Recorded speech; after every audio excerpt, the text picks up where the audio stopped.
I don't want to be yelled at. I don't want to be harmed. Go! So unless you faint, puke, or die, keep walking! Are you or not? I'm ready! We're gonna start by dispelling some of the lies in this because they're so egregious and insane. I don't even really know where to begin. But my lawyer sent an email to Netflix and the producers saying, you better fact check everything through us. They didn't send one thing through for fact check. So I had no role in this guy supposedly pissing blood, nor did I ever hear about it. And he goes on to tell the lie that I say to him at the finale. I jump into his arms and I say, Ryan, you're gonna make me a millionaire. I went to Brandon Reig, who's now running Netflix, and yet was the executive on the show while it was at NBC. And I went to him and Magdi. Right. Is this looking a little weird? Okay, that. All right, team, we are all over the map today. I'm at an Airbnb in Wyoming. Anna's in LA. Lindy's in Philadelphia. Amy's in Fort Lauderdale. And we have a very special guest. Brian, are you in Austin right now? I am in Austin, Texas right now. My horse is tethered, not feet from me right now. So. I love that. Okay, I don't have a horse tethered outside, but I do have a dog and a couple of cats that might jump into the mix here. For anybody who does not know, our guest today is Bryan Callen. He's a veteran stand-up comedian and podcaster who first broke out on Mad TV. I know. Wow. You know, original cast member. What can I say? Awesome. And of course, you've got a huge following. And you now currently host a podcast called Off Limits. You're headlining a national tour. You're kind of a big deal. Welcome to the show. Welcome. It's good to be here. I'm a fan of you guys. So. Oh, thank you very much. All right, Brian and everybody else, here is what is up for today. The Biggest Loser documentary, the takedown of Jillian Michaels. Very bizarre speaking about myself in the third person, but I wanted to give it add like dramatic effect. And then it seems that I'm not the only one in the crosshairs. We've got death threats against Anna, and we're going to get into the social media accounts that are targeting her, the Canary mission's role in that, and of course, what this clash reveals about the fractured left in general. Then we've got leaked IDF documents. So internal reports apparently reveal that civilian deaths in Gaza may not have been accidents. So who signed off on this? How deep does it go? We know Anna's digging into that one. We've got an unprecedented move in Washington. Federal agents raided the home of former National Security Advisor John Bolton. What did they seize? Why now? And what does this say about deepening power wars in DC? Lindy's going to take us through that. BlackRock's Larry Fink takes over the World Economic Forum. What could go wrong? Amy, thanks for bringing that to my attention, Amy. Florida slams California as a crime sanctuary after personally hauling back an undocumented suspect in a triple killing. Of course, Newsom fires back and the coastal state showdown has begun. So we're going to start with the Netflix hit job because this one is personal. So I'm guessing you guys have all heard about this by now, this Biggest Loser documentary. Can I presume that, team? Yes. I texted y'all about it. I remember when we got done with taping last week, I went home to cut time codes and it was popped up as like number 3 on my Netflix suggested, recommended. So, okay. So long story short, this documentary, I can't figure out yet who funded it because it's become so absolutely bizarre, but it wasn't Netflix as far as I can tell. So it was a project that was funded, even though it was commissioned by Netflix by somebody else. It wasn't produced by any of the Biggest Loser executive producers who are exceptionally upset about the documentary because they feel that it's unbelievably inaccurate. Now, with that said, I, for some reason, am the only one in the crosshairs of this documentary, which I find a little bizarre. So we're going to start with a few things about this that I want you guys to keep in mind. There are 8 contestants in this documentary, of which I trained 4 of them. So Hannah and Olivia are the 2 sisters who are actually doing great. And I did a podcast with them in January that you can watch on my show, Keeping It Real, with a bunch of contestants that are still doing great, like Michelle Aguilar, Pete Thomas, so on and so forth. Danny Cahill was on it. He was trained by Bob and myself simultaneously. And then a season 1 contestant from over 20 years ago named Ryan Benson. There were 424 people, by the way, on Biggest Loser, contestants on Biggest Loser. And they chose 8, of which I trained 4. Now, with that said, I trained probably 150 of those 424 contestants, and 35% have kept the weight off, except for some reason, none of them seem to make it into this documentary, which is considerably higher than the average. So 95% of individuals who lose a large amount of weight put it back on. So 35% success rate is actually great, unprecedented. Now, we're going to start by dispelling some of the lies in this because they're so egregious and insane. I don't even really know where to begin. The one thing I do want to say is Anna was kind enough to all of you are too young to even remember the show, except maybe you and I, Brian. But the long story short is that, Anna's like, well, we're judging this through a lens now that, we wouldn't go back and apply 20 years ago. But with that said, I wouldn't change a thing. But I'm not actually answering to what was done or why it was done. Mm-hmm. I'm just answering things that aren't even the truth. So we're going to start with one of the top ones, is that I apparently said to this contestant, Ryan Benson, who is the season one, that he's going to make me a millionaire. So he's like, I pissed blood at the finale medical, which the finale medical is under the supervision of Dr. Huizenga, who's the doctor that I have been at war with for years, right? So this doctor is responsible for the contestants. We don't see them after they go home. We weren't even allowed to speak with them after they went home at that time. So I had no role in this guy supposedly pissing blood, nor did I ever hear about it, and I wouldn't have known about it. And he goes on to tell the lie that I say to him at the finale. I jump into his arms and I say, Ryan, you're going to make me a millionaire. Well, number one, I'm mic'd. Ryan's mic'd. You can actually watch the hug for a second because they cut away from it. In the documentary, I never said that. It would be on camera if I said it. And then ready for this? Here's where this starts to get interesting. So as people are beginning to print the story, two of the executive producers, so this is Dave Broom, sent statements to my business partner to put into these publications when they reached out for comment. Like, Jillian never said this. She was mic'd. So this one's from Dave Broom, emailing his statement to my business partner, John Carlo. And then the next one, this one is from Mark Coops, who is also an executive producer. And it's like, Jillian never said this, right? So both of them send in these statements. Nobody was willing to print that. So I think that's a little odd. It's like, you asked for a statement. We're telling you it never happened. We're giving you proof that it never happened, but you won't print the statements from the executive producers. The second thing is that I never communicated with the doctor. Not only did I communicate with the doctor, can you pull up the daily medical report email, Connor? I just sent one of them. So it's actually the one you showed me when we were prepping for the episode. And there was a daily report every single day between the doctor's medical team and myself and all the producers. So if you look here, I'm going to open this up. You can see that it says BL9 medical report 10/12/09. I'm on it. Dr. Huizenga is on it. Bob's on it. And you can see here all of the different rundowns of each and every contestant, right? Every single day we would correspond about the health of the contestants. Then if you're like, well, Jillian didn't continue to communicate. I have, by the way, hundreds of these emails. Can you pull up the Elijah email between Dr. Huizenga and I, Connor? So we would go back and forth constantly about each and every contestant. Let's see if you can find this one. And I pulled a couple, but I sent Connor, 100 emails.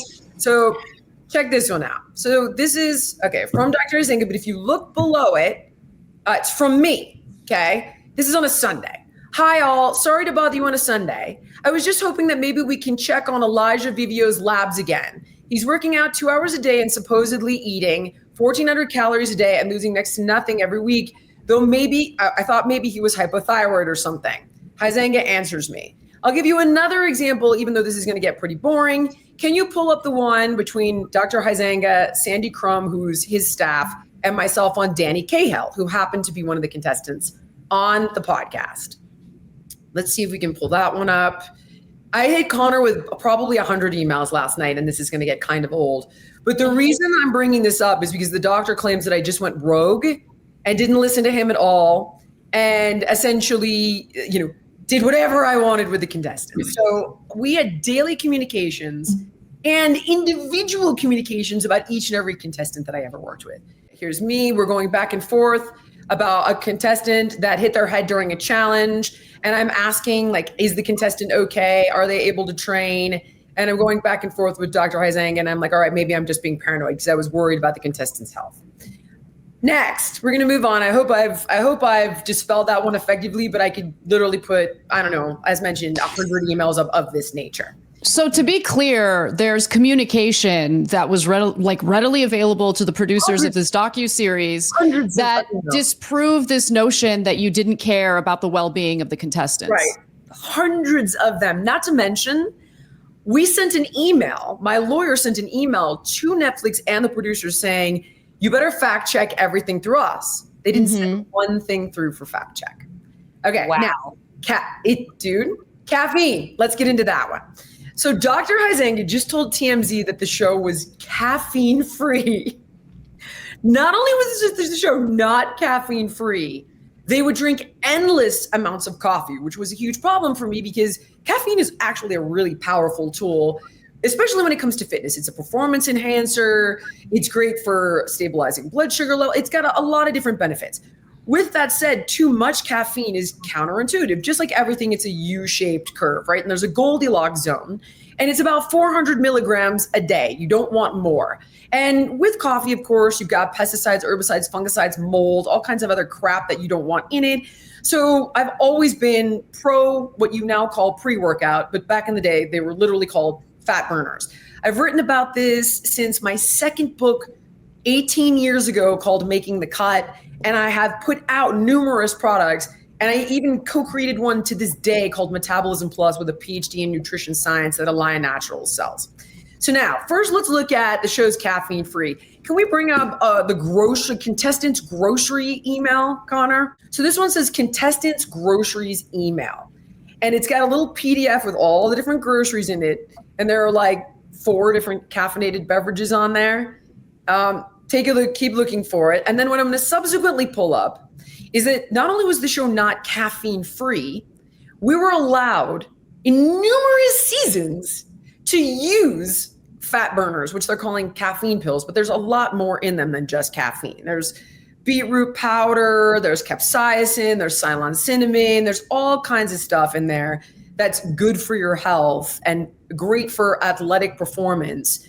That's totally legal, over the counter. A 5-year-old could buy it and take it. Obviously, there's probably more caffeine in the sodas that they're drinking. If you don't see it, Connor, I can drop it to you in post, and we can. I have a quick question while Connor's looking for that, Jillian. So I remember The Biggest Loser. I wasn't like a regular viewer. I think I caught episodes here and there, but in terms of what the audience was told, like, was the audience aware that caffeine or fat burners were? Great question. Okay, ready? Yeah. Yes. So in the episode of Question, right? I end up getting in a fight with this doctor because, and I'll pull up the emails for you. I sent him like 100 of them. I get in a fight with him because he then takes away in the middle of the season their ability to use these fat burners. And I'm like, why are you doing this again? We've been through this season after season after season. And it wasn't just that. Like, he would just randomly pull electrolytes, magnesium. I'll show it to you in the emails. And I reached out to the executive producer and the showrunner. And what they're neglecting to tell you is that Dr. Huizang wasn't in charge of the contestants' diets. It was a registered dietitian named Cheryl Forberg, who somehow was not even mentioned once on the documentary, who I communicated with regularly and actually had a good relationship with. And she had approved them, and then he turned around and pulled them. And long story short, this is actually the one thing that I did do wrong. I took full responsibilities. I was like, I don't agree with you, think you're wrong, and I'm going to continue doing it anyway. Got it. So this was the season, I can't remember which season because they've been approved for all the previous seasons, right? And Bob, by the way, is like, I never had anything to do with this. I never gave them, caffeine pills. Danny Cahill, we both trained. I have an email from the show's team that I'm going to put up for you right now asking which fat burners we want to buy. And the stackers that they talk about in this documentary were Bob's product of choice. I had my own fat burner at the time. So, and the great irony of that one is that I got sued despite the fact that it was all dismissed for saying that the products didn't work. So it's like, hold on, they're either methamphetamine in this documentary, or I've been equally criticized because I supported a product that supposedly was a sham and didn't work. So you're going to have to pick which evil you want to pursue here. So since we can't find the contestants' emails, and Anna, in the episode, what I say to answer your question is, I'm like, I think this is much better than unlimited amounts of caffeine and endless cups of coffee, and that's why I made this choice. So that's interesting. That's in the show. Okay, now contestants' diets. Can we scroll down, Connor? So this is if you look back, let's go all the way to the bottom of this. While he's pulling it up, could I say something real quick? Yep. What I found so utterly ridiculous about this entire thing as I was watching it, and I know you said that you only trained like 4 of the 8. I didn't know exactly how many people you had trained or how that was being portrayed at all. All I saw was majority very skinny people who were complaining, which to me absolutely blew my mind.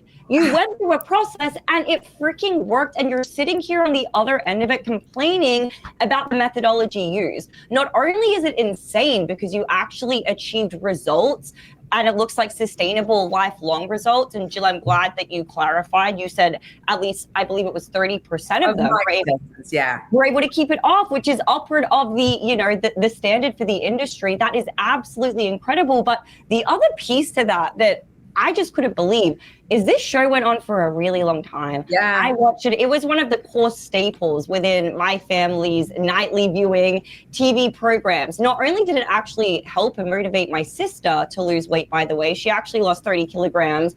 I'm still not sure what that exactly translates to in pounds, but that's 64 pounds, 65 pounds. Wow. So that actually, your show really motivated her. And by the way, everyone was motivated by this show because of you. Everyone, honestly, that I knew at least tuned in for you, Jillian. But all of the people who were there on it, who are now complaining, dude, there are like 18 seasons of this thing. Unless you were literally a contestant from season 1. Season 1, and I know you mentioned there was one of them, okay? You knew what you were signing up for. It is television, and you literally knew what you were signing up for because you watched it before. So I find it so utterly ridiculous. I'm sure Connor's found the email and we can jump back to my thoughts about what this truly is, because I believe that this is a smear against you, Jillian. I'm going to get into kind of where this goes, but I have to, at this point, at first I was like, okay, who cares about this? Like, why does this matter? It's 11 years old. No one's going to care. This is an 11-year-old show relitigating shit that has already been out there for over a decade. And not only that, for some reason, we can't get to the bottom of who actually funded it. No fact checking was done. No publications will print, except for TMZ, will print any of the statements from the executive producers or any of the emails. And I mean, it's very bizarre. So Connor, did you find out when it says contestant diets email? Okay, so in this email, it says Julianne Harris, coordinating producer, NBC's The Biggest Loser. All right, now, can you scroll up, Connor, for a second? Perfect, stop right there. All right, so this is from Julie Harris to myself, right? And then if you look, all the other producers are gonna be on this as we keep going.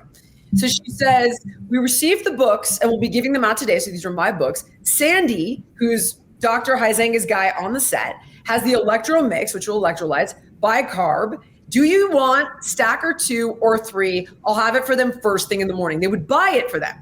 I then respond to her and I'm like, honey, can you go to GNC? I meant to say, and get my Fat Burner Extreme instead, or I can have it sent, but it'll take a while. You see Mark Coops at NBC Universal. You see Todd Lubin, who is the showrunner. You see Adam Kalustian, who was a producer. And you see Bob, and you see Sandy's email, which is hard to make out at the bottom, but he works for Dr. Huizenga.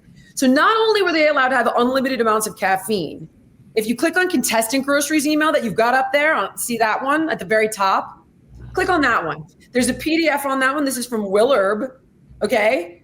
So you've got ground dark roast coffee, unsweetened cocoa butter, Starbucks coffee, energy, green tea, organic. So this is from the doctor who says that they were not allowed to have caffeine on the show. Here's a grocery list. Wow.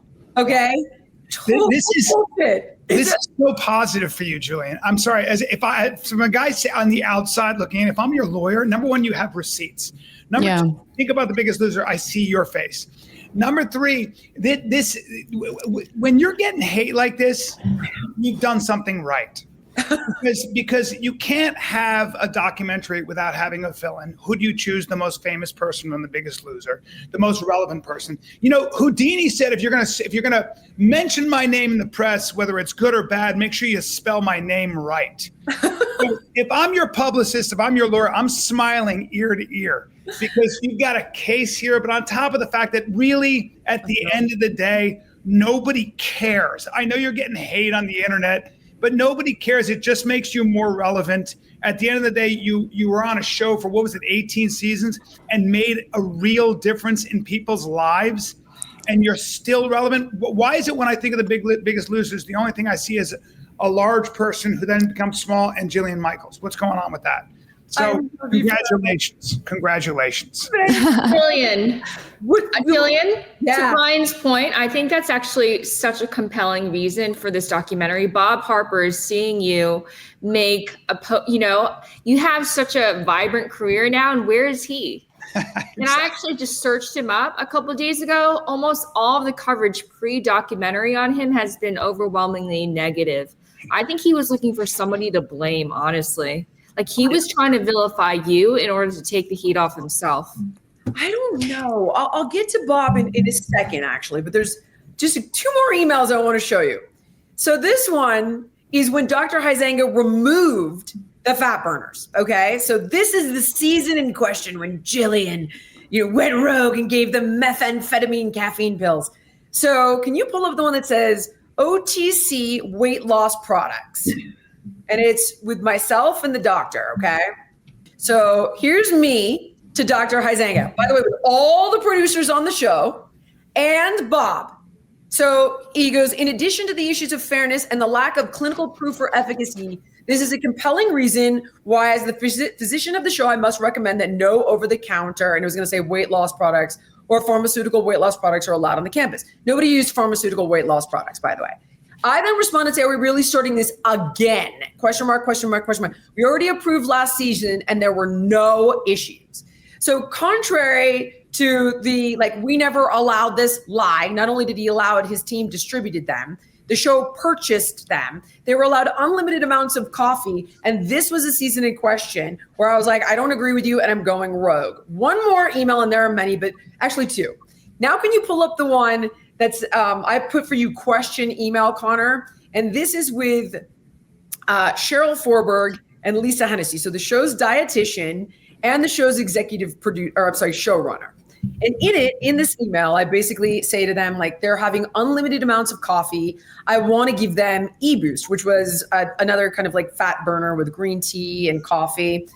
And the show's dietitian is like, this looks amazing. I want some. So, wow. Right. Jillian, do you think any of this would be happening right now if you didn't support some conservative policies? It's hard for me to imagine that they would be going after someone liberal. I have a lot of thoughts on that, and I want to get to it, but I'm wondering, is this overkill? Because I was waiting for Connor to pull this up. I even have an email. Okay, hold on. That one. Open that sucker up. Okay, stop. That's the show's registered dietitian.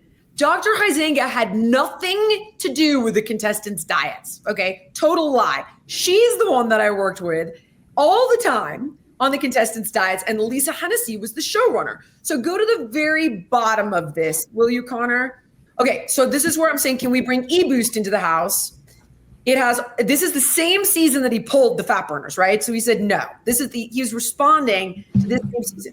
It's all natural, less caffeine than coffee, has antioxidants, electrolytes, quercetin, way better than them pounding coffee. So not only did I say it in the show, I've said it in numerous emails to the show's dietitian. Okay, will you scroll up for me? All the way to the top. Okay, so then Cheryl responds and she's like, I want some too. Jay, does the B12 or any of the other ingredients make you jumpy at all? And of course, she's like, approved it, and then Dr. Huizenga, this is the season where he says no. So this is all a lie. I'll give you one more lie here, and this will be my last one. Can you open the one that says Danny Cahill email supplements?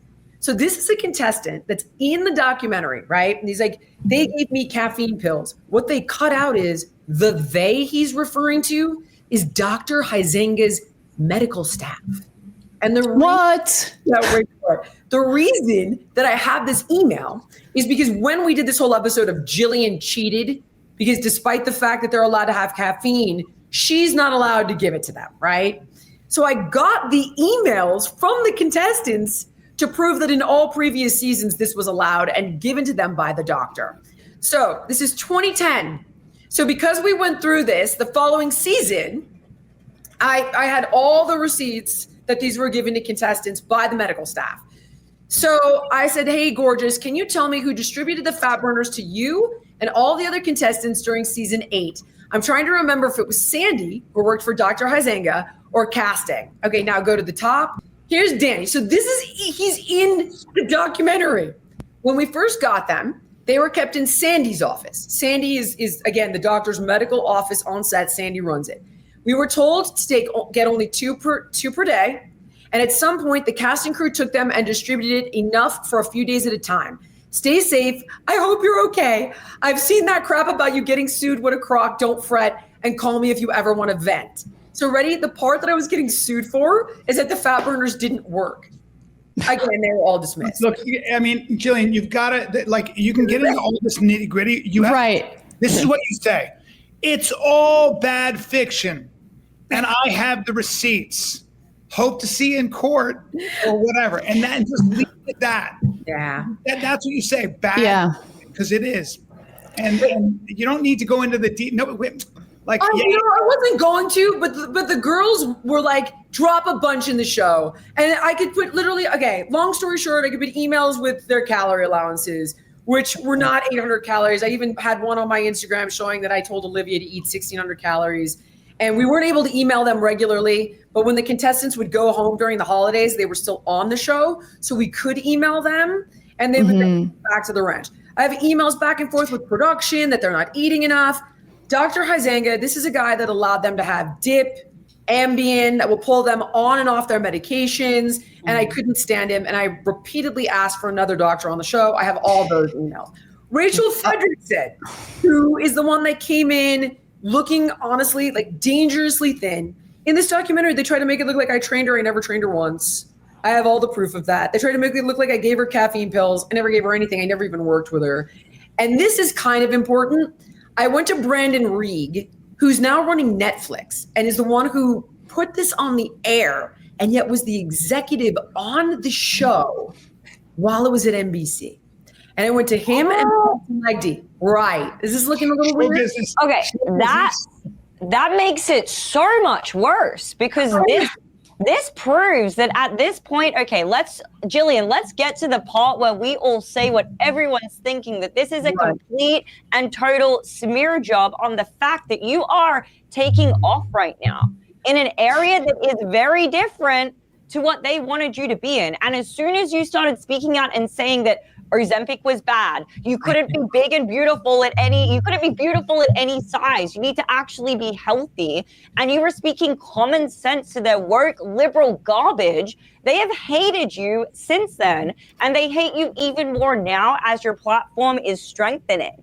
And this is so clearly a smear job against you. So let me just say, I don't even think this has anything to do with a liberal smear job. I feel like this is so indicative of this industry where, rather than being innovative and coming up with new, interesting content, why don't we go back 20 years and bring up one of the, hit television shows of the time and judge it based on today's standards? Like the thing about that show, Jillian, is the issues I had with it, you had nothing to do with, right? So like your style of training was like, and I remember what was in at that time when you go to the gym and when you take classes, that like boot camp style in your face training was what people were like seeking out. And so when I see those scenes of you training people hard, I'm just like, is she being judged by that right now? Because I feel like people are missing the fact that that was very much in vogue back then. Some people like to train that way. I personally don't, but let's like stop infantilizing these contestants as if they're like children. They're not children, they're adults. The stuff that I didn't like, though, I will admit, is like some of the challenges, right? Which I felt were degrading, but the producers came up with those challenges. You didn't come up with those challenges. Like the stuff with the cake and the bread in their mouths as they're doing like these challenges. I didn't love that. You're right not to love it. And it was one of the top reasons that I was on and off the show season after season after season. I complained about it publicly. I literally left the show over it. And if you notice in the later seasons, there are no temptations anymore. That's why, because I wouldn't come back if they had continued to have temptations. And we were never producers. But to speak about the aggressive part of the training style, here's the part, by the way, they took out all the heart-to-heart talks, all of the interviews where I explained what I was doing. And here's the reason. This was a life or death intervention on a ticking clock because these people would go home in a week, 2 weeks, and I needed 3 things to happen if there was ever going to be any hope of them maintaining this. Number one, they needed a rock bottom moment. You need a moment where what you're doing is more painful than the work and associated with the changes that need to be made. And that's why it's like, take a look, you're dying, your kids worry every night you're gonna die, you can't even get up the stairs. Like, you really want them to feel the extreme pain of this lifestyle so that they are like, okay, actually this is hell. Actually, I'm terrified. I can't even walk for 15 minutes without vomiting. Like, I'm willing to do the work to get better because that's less painful than where I am right now. The second thing is that you need them to take responsibility. So while at one stage or another, people are victims of many different things, right? And when you're dealing with somebody who's 100 pounds overweight, 200 pounds overweight, it isn't because they like Twinkies. It's because they're using food as a coping mechanism, as a defense structure. It provides them with something so significant that at one time or another, it meant their psychological survival. So for example, if I was raped and I put on 100 extra pounds, it's arguably because I'm trying to subconsciously desexualize and put on a literal defense structure around my body. So you were a victim of that. But now, if you don't take responsibility for how you chose to react to it, you're fundamentally disempowered to change it. And it feels great to be a victim, but as a victim, you are not empowered to make any different choices. So that needs to happen. And that's really uncomfortable and unhappy for them. And then the third thing is they need an achievement. So if I think like I'm lazy, I'm weak, I'm fat, I'm pathetic, I'm all those things, all the stories that they've been told their entire lives, and the things that you believe impact how you behave, which beget the outcome. And it's this vicious cycle. So you need that person to run that mile or do that first push-up. And when these things occur and they have these achievements they never thought they could have, it opens up this infinity of possibility of what else can I do? And maybe all these things I believed are false. So the screaming and the yelling was a sledgehammer in a suite of tools that I would utilize. And I would utilize it, A, to get them to feel the pain of what they've been doing, and B, to circumvent that narrative of I'm weak, I'm lazy, I'm fat, I can't do it, and literally terrify them into doing it, because what was left was, oh my God, I just ran that mile. But none of that gets like shown or explained in the documentary. And none of the other tools, the hugs, the 3-hour talks, the round the clock time that I would spend, none of that made it into the show. So long story short is what I think's going on, and Brian, you're totally right. It's basically, it's a hit job. But what I think is going on, if I had to guess, is this and all this other weird shit that they're trying to dredge up. I think maybe it is a smear campaign by the industries I'm going after, like big ag, pharma, big insurance. That's what I have to think, because it's more than just digging up a show I left 11 years ago and manipulating it. It's like the craziest stuff that you're having to dispel, and then the refusal to print some of this stuff along with the articles. That's what I think, but I don't know. Jillian, I want to say, even if this didn't start as a political smear job, it has become one. People have latched onto it. especially in light of what happened on CNN, when I think they also ambushed you and didn't really give you a chance to articulate your views. So a lot of people have like hopped on the bandwagon. So there are twin coalitions here, the people, you know, who are dedicated to The Biggest Loser, and then people, the liberals, who are mad that you've articulated some conservative views. So right now you have like a coalition trying to take you down, and because you're so resentful that you're incredibly successful and your staying power isn't just a few years, it's at this point it's decades long. Yeah. Just being explained the psychology around weight gain.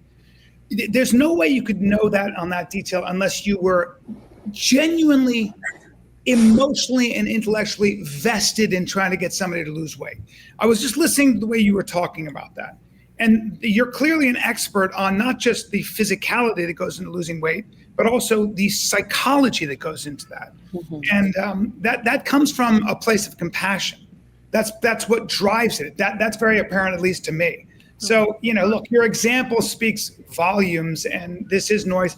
I do think there are forces out there that are organized to hit at people they see as threats. There sure are. Yep. That's the way it is. So, okay. Yep. The last thing I'm going to say about that before we move on, Brian, is I'll never forget when they were going after Rogan about ivermectin. I remember. And somebody cut a montage together of him saying the N-word when he was like quoting. They've done that with me. They've done the same thing with me. And I was saying it in the context of quoting despicable racists that I was condemning, but I didn't want to sanitize their quote. This is like the last time we did it was all the way back in like 2011 or 2012. The standards were different. That's what I'm saying. Like judging the conduct of how you delivered the news even like decades ago by today's standards is ridiculous. And to cut like a video together, like a montage of someone just saying the N-word repeatedly without the context is so disgusting. And I remember and Rogan was always. I've known Rogan for 30 years. We did the first time I met him, he guest starred on Mad TV, and then I played his brother on news radio, and we were very close. And he was a Boston kid, Jersey kid, you know. And I remember one time I said to him, I've never heard a racist word out of your mouth or really anything about somebody else's color. And he said, never made sense to me. I've been around a lot of dumb white people as well. He's always been an equal opportunity across the board. Oh my God. Love it. And of course they knew that. Of course they did. And to take the time. And I just remember thinking, who put this together? Look, Abe Lincoln, during his campaign, was likened to a chimpanzee. You can look at they had all these drawings and stuff. If you're famous, if you're doing well, you're a target. When you fly that close to the sun, you know, here it comes, and you're doing something right. You think Rogan doesn't get a lot of hate still? Believe me. I remember the Daryl Cooper thing. I did his show when he was in the middle of all the Rogan is platforming anti-Semites, and you know he's horrible for the. He was going through it at that time, but nevertheless, I hope that I've given you some idea and some proof. I mean, there's obviously hundreds of these emails, and we're deciding right now if it's worth a court case because I am suing a couple different people, and that's going to drop imminently. And there's finite resources for this. So you kind of got to wonder, is this enough, or do I need to go after Netflix as well? And we're in the middle of looking at all of my old Biggest Loser contracts. And long story short, we're looking at it. Thank you so much for watching Her Take. If you like the show, can you help us out by subscribing to the channel, clicking the notification button, sharing, commenting, joining the conversation? It helps us out a ton with the algorithm. We appreciate you.